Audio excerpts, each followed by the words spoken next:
And we've got to have the strongest military in the world, and we occasionally have to twist the arms of countries that wouldn't do what we need them to do.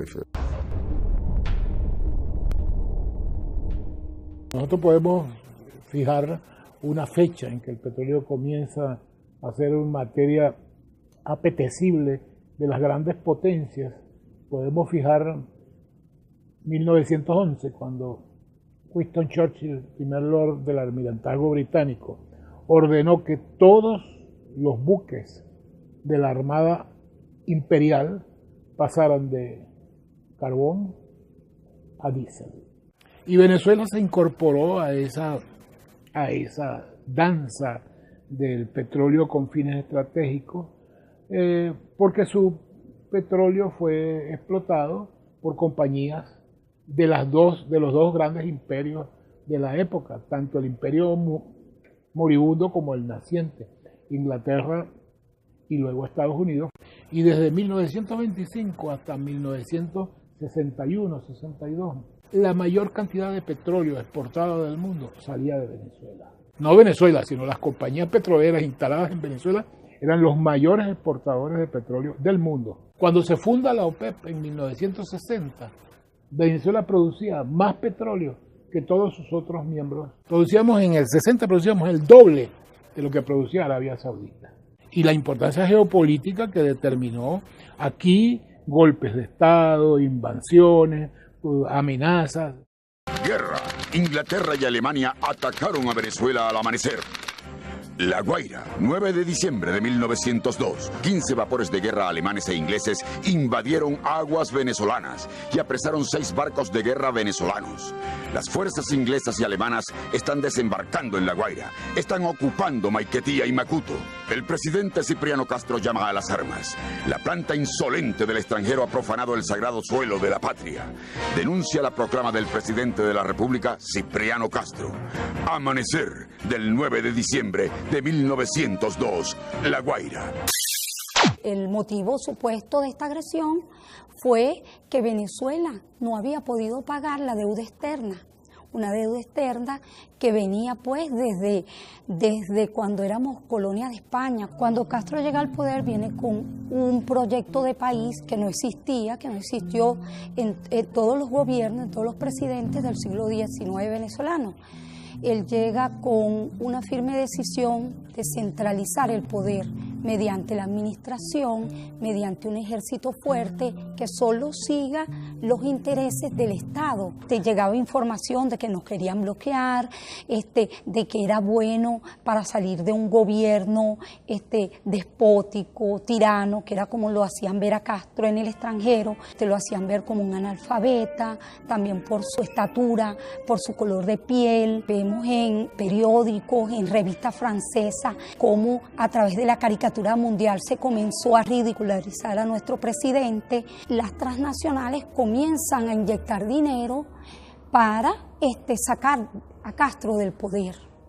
¿Qué pasa? Una vez que no pueden por esta vía, mediante levantamientos en el territorio nacional, vienen con una segunda fase que fue el bloqueo de las costas venezolanas. Estados Unidos habla con Alemania e Inglaterra y le dice que ellos van a permitir el bloqueo, un bloqueo pacífico, pero que no debe haber agresión y menos que ellos quieran apoderarse de territorio venezolano. A partir del 13 de diciembre, Alemania comienza a bombardear Puerto Cabello, después bombardea Maracaibo, y al momento de estos bombardeos, Estados Unidos interviene y obliga a Alemania a que se siente con él. Todo eso hizo que el gobierno fuera perdiendo credibilidad, hasta que, fíjense, en 1905, Castro toma el poder de la comunicación en Venezuela, no le renueva la concesión al cable francés.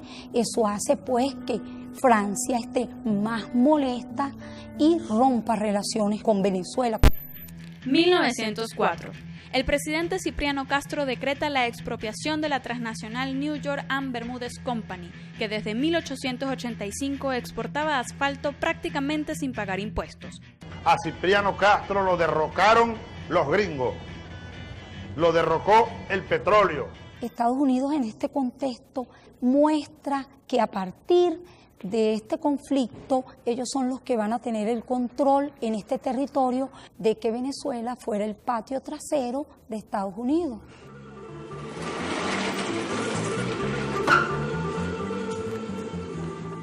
Se alza contra el gobierno comandante desconocido y se rinde por ahora.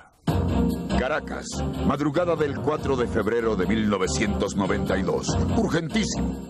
Un comandante paracaidista desconocido se alzó hoy contra el gobierno de Carlos Andrés Pérez. Los rebeldes comandados por el teniente coronel Arias Cárdenas tomaron Maracaibo. Enfrentamientos en muchas ciudades del país. Los revolucionarios atacaron el Palacio de Miraflores y la residencia presidencial de La Casona. El presidente Pérez escapó milagrosamente. El gobierno anuncia que dominó la situación. Un comandante paracaidista llamado Hugo Chávez asumió la responsabilidad del movimiento y se rindió por ahora porque los objetivos no fueron logrados, afirmó el rebelde. Esa fuerza inmensa que es y será el movimiento bolivariano, aliado en un gran frente nacional, donde se integren las diversas fuerzas sociales del país y del continente, por qué no decirlo así, vamos a tomar el poder y vamos a transformar este destino venezolano. Ese odio de cierta prensa venezolana no comenzó ni siquiera desde la asunción del poder del presidente Chávez, sino incluso desde su aparición el 4 de febrero de 1992. Desde ese mismo momento comenzaron a satanizar su figura y su proyecto que reivindicaba el bolivarianismo. En principio, utilizar la figura del militar latinoamericano, el milico, la bota militar, y trataron de construir una imagen que afortunadamente el pueblo venezolano no se creyó. ¡Levántate y pelea!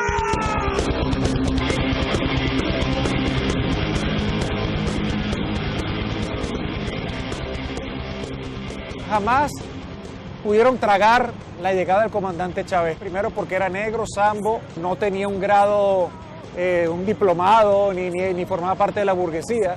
Ya por ahí no les caía bien Chávez. El pueblo invisible lo visibilizó, los pobres, el 80% cuando llega Chávez era pobre, el 40% era prácticamente una pobreza extrema. Él le dio voz, le dio voto y le dio poder al pueblo. Eso ya era algo que no se podía tragar. Como en todo el mundo, los dueños de los medios en Venezuela son los quienes manejan el poder económico. Poder que ha perdido privilegios porque eran ellos quienes decidían, por ejemplo, quién era el presidente de PDVSA. Eran ellos quien decidía quién era el presidente del Banco Central de Venezuela o el ministro de Relaciones Exteriores. El presidente Chávez siempre contaba una anécdota que apenas asumió el poder fue llamado por los dueños de estos medios para reunirse y discutir sobre el nuevo gabinete. Y bueno, Chávez dijo que no, que les había dado un parado y ahí comenzó la guerra mediática, digamos, con más fuerza. Aquí pensaban seguir. Esa burguesía parásita se apropió durante 100 años de la mayor parte del ingreso petrolero nacional. Parásita. Era un saqueo al país. Llegó la revolución y mandó a parar. Como tripulante de cabina queremos dar nuestra organización a bordo de este medio exterior con destino al aeropuerto internacional Maracaibo. Pura estoy listo para el despegue.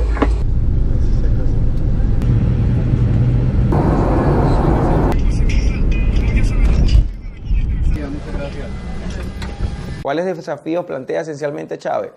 Primero, el rescate de la idea de soberanía, es decir, la decisión del Estado y quien dirige la política exterior del Estado, que es el presidente Chávez, por rango constitucional, definir una política que corresponde a los intereses de la nación. Segundo, y que no menos importante porque la coloca en segundo lugar, esa política de soberanía está construida sobre otro concepto muy importante, independencia.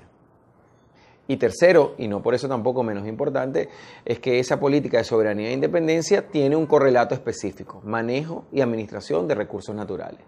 Ante el choque de esa doctrina con los intereses estratégicos de Estados Unidos, por supuesto, en términos del control de los recursos naturales, en términos de dependencia, se produce una escalada de acciones de los Estados Unidos destinado a desestabilizar a Chávez. Por eso que es interesante a veces en estas discusiones, cuando dicen, bueno, es que los Estados Unidos en los últimos años es que ha tenido una política agresiva hacia Venezuela. No, desde 1999-2000 es una política consecuente, que tiene que ver con una actitud muy grosera, muy prepotente, y bastante paranoica incluso por parte de los Estados Unidos hacia Venezuela.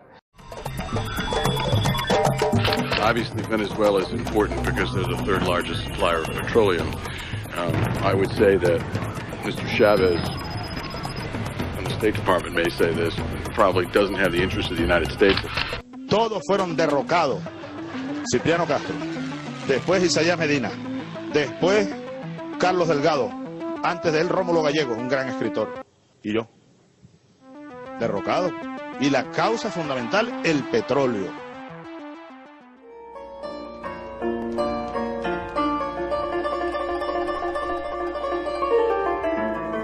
Según British Petroleum,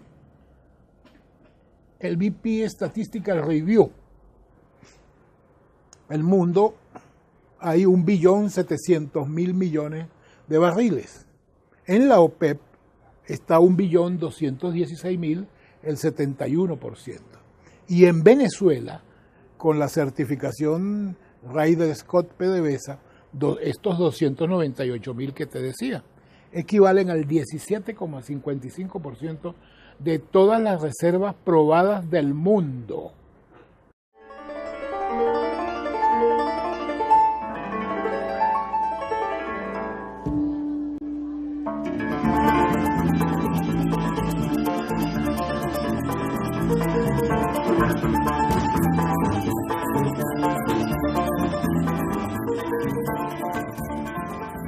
Pero el Servicio Geológico de los Estados Unidos saca una cuenta que da que nosotros somos el 28% de las reservas probadas del mundo. O sea, más de la cuarta parte del petróleo del mundo probado que se puede recuperar está en Venezuela. De eso, solo tenemos desarrollado un 4%. Aquí hay yacimientos muy, muy viejos que todavía producen 500.000 de barriles diarios. Yacimientos descubiertos en 1925, en el 56, en el 30, en el 13, en el 55, en el 55. Nosotros tenemos petróleo suficiente para producir en esos campos, sin contar la faja, unos 80 años produciendo 3 millones de barriles diarios. Nosotros tenemos yacimientos que están produciendo. Suata principal produce una cantidad gigantesca, produce más que Ecuador, un campo, y va a durar a esa tasa de producción 532 años. Aquí hay uno que va a durar 1942 años. Salud amigos, tripulantes de nuestra querida, contaminada y única nave espacial. La misma que, desde la última vez que nos vimos por estos medios, ha dado otra vuelta sobre su eje imaginario y, por supuesto, sigue generando acontecimientos en pleno desarrollo. Los acontecimientos hoy están aquí en casa, en la escenografía que he diseñado y que se ha vuelto clásica, lo que me toca un rol muy poco frecuente, el de ser entrevistado. La mayor riqueza petrolera del planeta no está en Arabia Saudita ni en todos esos pequeños reinos de testas coronadas que tienen que pagarle protección a Estados Unidos para mantener la cabeza sobre los hombros y sobre los hombros la corona, ¿no? La verdadera riqueza petrolera, entre otras, está aquí en la República, hoy República Bolivariana de Venezuela.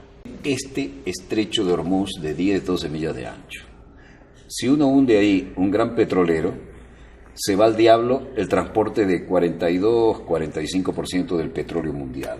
La ruta larga hacia el gran consumidor, Estados Unidos, es, como estamos viendo, por el mar de Arabia, bajar al sur de África, cruzar el legendario Cabo, subir por el Atlántico, seguir hacia el Caribe por este, y luego de 40-45 días entrarle a Texas. Pero en una situación crítica de riesgo estratégico, la mayor riqueza petrolera del planeta está aquí, pero no está a 45 días, está de 4 a 5 días. 10-1 es la proporción. Por lo tanto, que nosotros hayamos nacionalizado soberanamente nuestras riquezas petroleras ha generado una enorme reverberancia en el sismógrafo de Washington y del Pentágono. Además, los gringos pidieron, los yanquis, ¿no? Pidieron que aceptáramos bases de ellos en el territorio nacional. Hubiera ocurrido en la Cuarta República, pero con el comandante eterno Hugo Chávez Frías se les dijo no, absolutamente no. Y entonces los hermanos, entre comillas, de la patria grande colombianos, se bajaron los pantalones 7 veces, al mejor estilo del traidor Santander, con 7 bases gringas. Ahora, ¿qué pasa? Aclaremos que Venezuela no solo tiene petróleo, ¿no? Tiene minerales raros, de los que no se habla, tiene biodiversidad, que es el presente futuro, y tiene algo que probablemente justifique las guerras del futuro: agua, enorme cantidad de agua. Y desde el día que Maduro toma la presidencia, esto no ha parado. Esto ha sido un golpe continuado. De hecho, cuando él gana las elecciones, no las reconoce la oposición. A esta oposición totalmente apátrida, que funciona como un ejército de ocupación, comprando conciencias con dólares financiados por los Estados Unidos, ya sin careta, ya de frente, ya el apoyo de norteamericanos es frontal. Y bueno, todo esto nos ha embullido en esta locura que tenemos ahora en Venezuela, nunca antes vista. Esto ha sido inyectado, esto ha sido creado por estas mentes sucias, porque ustedes, por favor, vean la diferencia.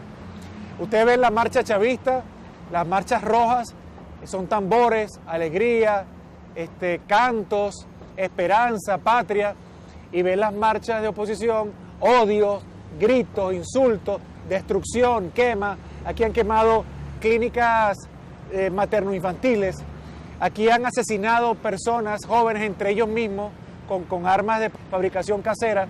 Aquí han quemado, nada más en la noche de ayer, por ejemplo, para decirles algo, quemaron 51 autobuses de primera que son para el pueblo, y se suma, ya pasan los 200 autobuses quemados. Han arremetido contra el metro, han arremetido contra liceos, escuelas, han destruido universidades, han llamado directamente a la violencia, han llamado al golpe de Estado, inclusive con mensajes directos a las Fuerzas Armadas, y han comprado jóvenes, haciéndoles creer, les han lavado el cerebro, haciéndoles creer que están en una labor patriótica, y a otros los están pagando, inclusive están pagando a bandas armadas de delincuentes para que creen el caos y actúen, como les dije antes, como un ejército de ocupación.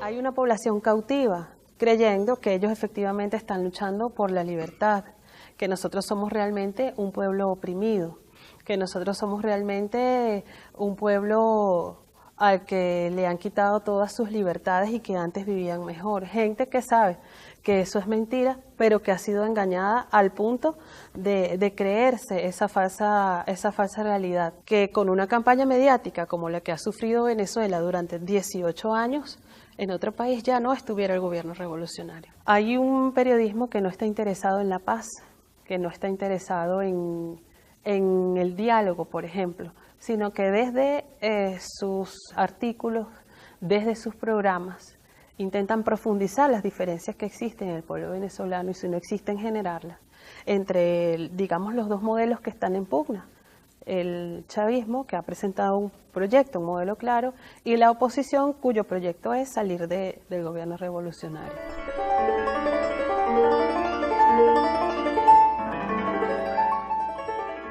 durante todos estos años se ha construido una imagen sobre Venezuela. Y es una imagen que se ha distribuido a través de todas las fuentes informativas posibles. Deportistas, artistas, cantantes, es decir, en todas las fuentes informativas tú encuentras información distorsionada sobre Venezuela. La gente en el mundo se ha convertido en una venezolanógrafa, o sea, son expertos en Venezuela, pero no han pisado nunca este país, no tienen relación directa con lo que verdaderamente aquí está pasando. Los periodistas de Venezuela vinieron a contar una historia que les dijeron, vayan y cuenten el hambre de Venezuela, cuenten las colas por los alimentos en Venezuela, cuenten la necesidad de medicinas. ¿Qué pasaría si esas mismas órdenes las recibieran para contar Colombia? ¿Qué pasaría si esas mismas órdenes las recibieran para contar Brasil? ¿Qué pasaría si esas mismas órdenes las recibieran para contar México? Pero cuando te mandan a cubrir México, no te mandan a cubrir el hambre, la falta de medicinas, la dificultad para acceder a servicios públicos, no te mandan a contar otras historias. Y eso es lo que está pasando de una manera muy evidente, es muy claro. Los periodistas extranjeros vienen a contar la historia que les han mandado a contar. Las imágenes en vivo de las movilizaciones opositoras en la autopista, en una gran avenida de Caracas, llegan, están retenidos por la Guardia Nacional, hay confrontación, hay gases lacrimógenos, esa es la imagen que se repite, pero aparte de ese pequeño lugar de Venezuela, están ocurriendo una cantidad de cosas que los medios internacionales no están cubriendo, y no los están cubriendo no porque no sean capaces de cubrirlo o porque no tengan periodistas talentosos, es simplemente porque la instrucción, la orden es venir a cubrir las historias que el medio quiere escuchar. Pero se pierden de algo que está pasando en este país que sí es único, y es el empoderamiento de la gente de base, y que explica en buena medida por qué el gobierno de Nicolás Maduro y antes el gobierno de Hugo Chávez no se ha derrumbado. Hay varios pilares para el modelo bolivariano, por supuesto, pero una de las cosas más importantes es cómo esta gente entiende hoy el hecho político, incluso aquellos que adversan el proceso bolivariano. La discusión del pueblo venezolano sobre la política no se está dando en ninguna otra región de esta parte del planeta donde nosotros vivimos, y eso no lo vienen a contar los medios internacionales, porque el interés es muy claro, es construir un estado de opinión sobre Venezuela que permita una segunda, tercera fase de agresión y de intervención sobre el país que desde mi punto de vista ya comenzó.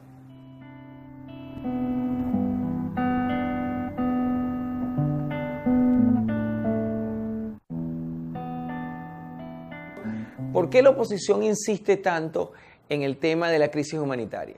Porque en el derecho internacional humanitario existe la figura de la injerencia humanitaria, es decir, un país que sufra hambrunas, terremotos, catástrofes, se produce todo una oleada de intervención humanitaria. En Venezuela no hay que hacer colas, ni están escaseando las frutas, ni las verduras, ni las hortalizas.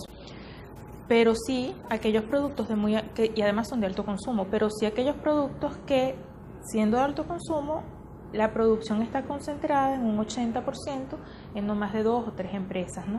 Y además productos emblemáticos para la mesa del venezolano, la harina de maíz precocida, el arroz, el café, el azúcar. Nosotros estamos en unos niveles de producción relativamente altos si lo comparamos con la década de los 80, de los 90, incluso en términos per cápita.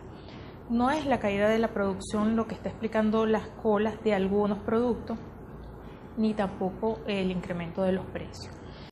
Si de verdad fuese un problema de producción, porque el producto sí se consigue en los mercados ilegales, porque los productos están en los mercados ilegales.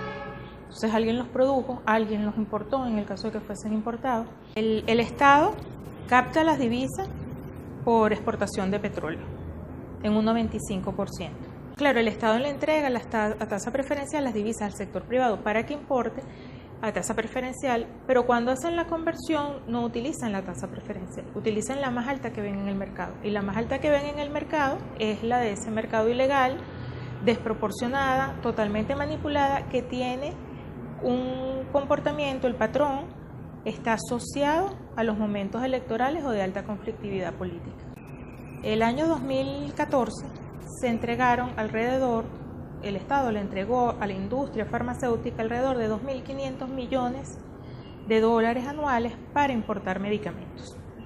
Ya desde el 2013 se estaba comenzando a observar la escasez de medicamentos. Ahora, el año 2004 se entregaron alrededor de 900 millones de dólares. La diferencia es grande, ¿no? De 900 a 2.400. Los venezolanos no nos hemos enfermado tanto en 10 años para justificar ese incremento. Entonces ahí es donde decimos, no es un problema de la asignación de divisas, no es un problema de la falta de recursos. Si bien los recursos del 2012 para acá han disminuido por la caída del precio del petróleo, la asignación de alguna forma se ha mantenido en términos relativamente superiores a los históricos. Es decir, no se justifica la escasez por esa vía. Todas estas agresiones económicas, que además son contra el pueblo, no son contra la economía, son contra un pueblo, tienen una intencionalidad política y generar una desestabilización social, mucho malestar, porque hay que ver lo que angustia, ¿verdad? Buscar un medicamento y no conseguirlo, que también, bueno, lo hemos venido diciendo, la guerra económica no está sola, está acompañada de una guerra psicológica y de una guerra comunicacional que la potencian. O sea, se crean los hechos, pero luego se desvía la responsabilidad de los hechos en una campaña comunicacional y psicológica, donde se muestra que la culpa es de un modelo socialista fracasado, cuando más bien son prácticas que han manipulado estos mercados. Algo similar ocurrió en Chile en la época de Salvador Allende, entre el año 70 y 73, largas colas para conseguir bienes esenciales, pero los niveles de producción nunca cayeron, los niveles de importación tampoco. Luego que cae Allende, empiezan a aparecer los productos, pero que dicho por el propio Nixon y digamos las instrucciones que daba era hacer chillar la economía, porque lo que no quería era que se consolidara un gobierno distinto, un sistema distinto al capitalista, y que lograra mostrar y que pudiese mostrar sus logros. Bueno, yo lo que creo es que se ha intentado vender que es un Estado fallido, y no solo se ha intentado vender, sino propiciar, es decir, con esa oposición violenta, también con una guerra económica, es decir, que no es fruto de la conspiranoica, ¿no? Que es exactamente igual que se hizo contra el gobierno de Salvador Allende, ¿no? Se está viendo, por ejemplo, las farmacéuticas o las grandes industrias, a pesar de que Venezuela ha pagado sistemáticamente toda la deuda, no está en default, no se le está suministrando pues los elementos para trasladar a su población, por ejemplo, medicinas, algo tan importante, ¿no? Sobre todo en tema de hipertensión, son medicinas además que afectan mucho a la población. Yo creo que ha habido un esquema de declararlo Estado fallido a la manera de las intervenciones, pero lo que está detrás es el control de un proyecto político que lidera Venezuela, de integración regional. Relación con las acciones del gobierno venezolano, que viola los derechos humanos en términos de aspectos fundamentales vinculados a las libertades. Continuamos en trabajo cercano con el Congreso, así como con otros actores de la región. El presidente Obama sí va a firmar las sanciones y coordinar su implementación. Estas sanciones representan el compromiso del Departamento de Estado y el gobierno de los Estados Unidos en apoyar al pueblo venezolano a proteger su democracia. Hay una que puede ser incluso más rápido. 2 portaaviones en el Golfo de Maracaibo. Esos tipos que vociferan como Maduro y Diosdado son una bola de cobardes porque atacan mujeres y niños. Exacto. Hay que plantarles enfrente 2 portaaviones y vamos a ver si son tan guapos como dicen con el ejército americano. Dios te bendiga, ¿verdad? No, por favor. No, porque es que cuando uno dice, pero que se metan los gringos. No, pero por favor. Que usen la fuerza en nombre de la libertad. Te dicen, oh, no. Y le preguntan, ¿se justifica moralmente asesinar al tirano? Claro, porque es que un pueblo que asesina o quien asesina a un tirano no es un asesino. Exacto. Es un patriota. Exacto. Y entonces hay que pasar a la acción.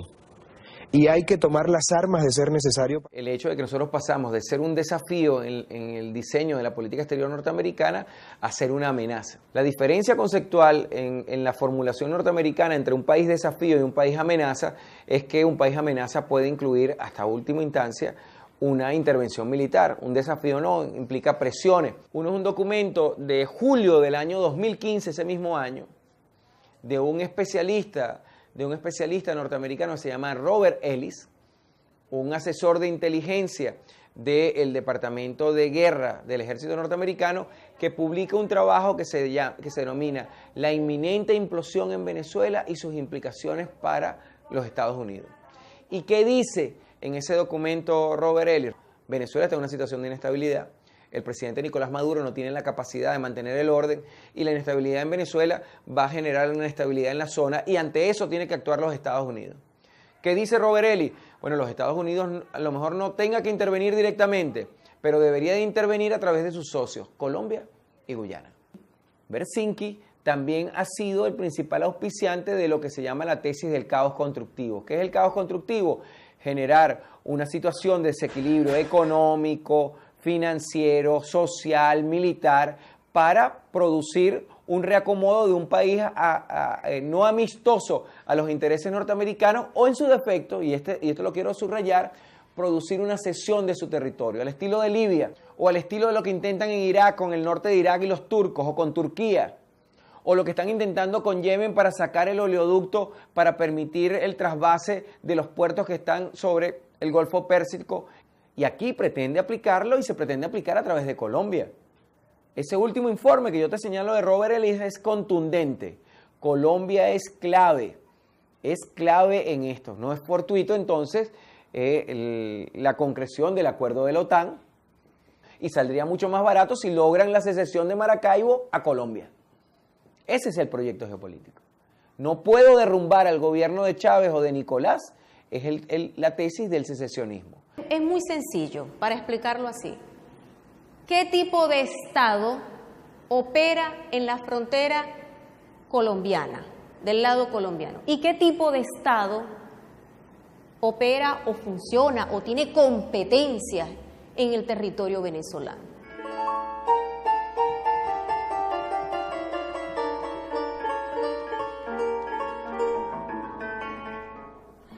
Venezuela históricamente ha pagado, ha cubierto una deuda social de los gobiernos colombianos con la población. En estas últimas 2 décadas, el crecimiento nos ha llevado a considerar una población de cerca de 6 millones de colombianos. ¿Por qué se vienen los colombianos a Venezuela? En estas últimas 2 décadas, fundamentalmente, porque los procesos de orden social que desarrolla el gobierno venezolano tienen que ver con la atención al ciudadano, indistinto de su condición, de dónde haber nacido, y los colombianos se sienten mucho más atraídos y beneficiados. Uno, porque hay un escenario geográfico donde pueden llegar y van a tener la cobertura de orden social, cultural, económico, incluso político. El gobierno colombiano no ha logrado entender la dimensión, o no quiere entender la dimensión de lo que significa sostener una franja de colombianos tan importante. Y el gobierno colombiano, que ha asumido el paramilitarismo como una política de Estado, ha sido coautor del proceso de desestabilización que se genera en Venezuela. Los paramilitares que vinieron aquí con objetivo de asesinar al presidente Hugo Chávez fueron paramilitares concebidos desde la expresión política organizada colombiana. No en vano, cerca de 300 parapolíticos, es decir, concejales, alcaldes, gobernadores, representantes y senadores, algunos ya condenados por la pala política en Colombia, con una relación estrecha en Venezuela. Hay paramilitares de origen colombiano en Venezuela, pero también ya hay una fase superior del paramilitarismo inducido desde Colombia con nativos venezolanos. Se asume entonces en la necesidad de ofender, de golpear, de servir de facilitador. ¿Para quiénes? Para que el gobierno estadounidense, el Pentágono, penetre Venezuela y las riquezas que son de este pueblo hermano venezolano las puedan compartir con las transnacionales. Es Colombia la punta de lanza para la penetración hacia el territorio venezolano.